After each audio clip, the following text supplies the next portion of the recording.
नमस्कार, मैं हूं दिबांजलि मोइत्रा।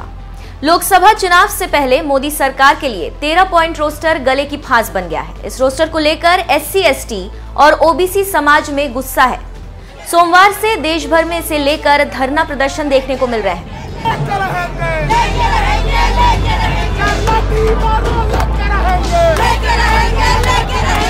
दरअसल 13 पॉइंट रोस्टर यूनिवर्सिटी की नौकरियों को लेकर नई आरक्षण व्यवस्था है, जिसका विरोध किया जा रहा है।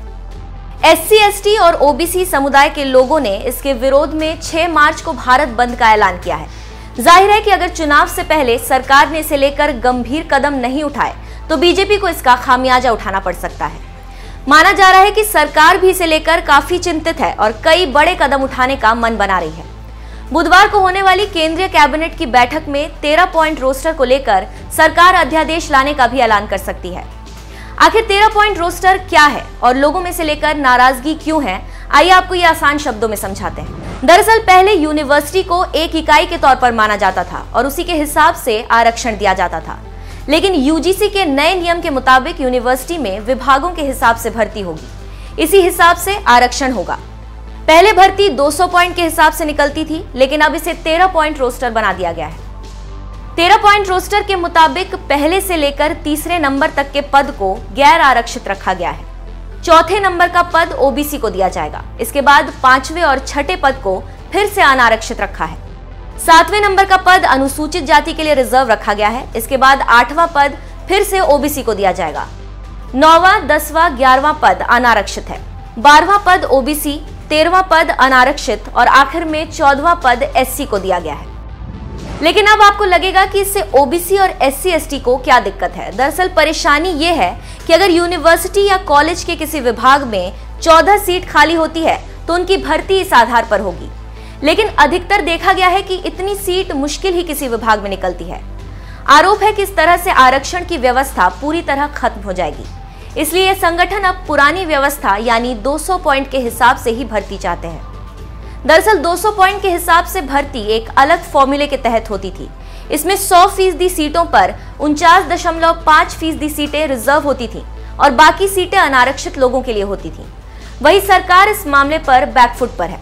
एचआरडी मिनिस्टर पहले भी कई बार कह चुके हैं कि सरकार आरक्षण के विरोध में नहीं है। अगर जरूरत हुई तो सरकार अध्यादेश लाकर भी आरक्षण को बचाने का काम करेगी।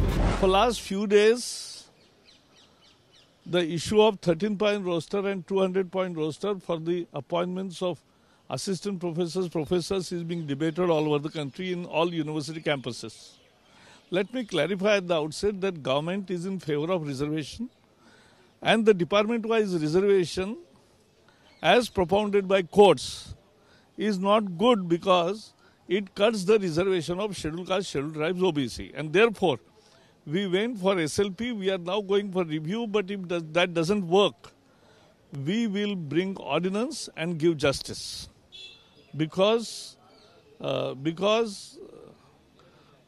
that will ensure that fair 50% reservation, which is prevalent, which is there for last so many years, will continue there. And there will not be tampering of any kind. दरअसल इलाहाबाद हाईकोर्ट ने शिक्षण संस्थानों में खाली एससी, एसटी पोस्ट को भरने के लिए 13 पॉइंट रोस्टर के हिसाब से ही आरक्षण लागू करने का आदेश दिया। इलाहाबाद हाईकोर्ट के इस आदेश को सुप्रीम कोर्ट में भी चुनौती दी गई, लेकिन सुप्रीम कोर्ट ने भी इसे खारिज कर दिया, जिसके बाद से नई आरक्षण व्यवस्था को लेकर इन समुदायों में नाराजगी बढ़ गई है।